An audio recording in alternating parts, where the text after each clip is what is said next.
र फाइनली साथीहरू सुन्दरी जल मन्दिरमा आइपुगेका छौँ हामी चाहिँ है। साथीहरू हेर्नु होला है, एकदम राम्रो रहेछ यो ठाउँ चाहिँ एकान्तमा।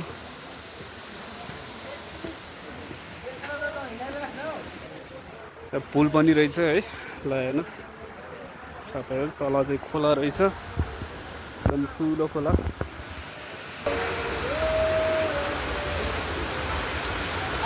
यो चाहिँ सुन्दरी माई, सुन्दरी जलको सुन्दरी माई मन्दिर है साथीहरू, ल हेर्नु होला।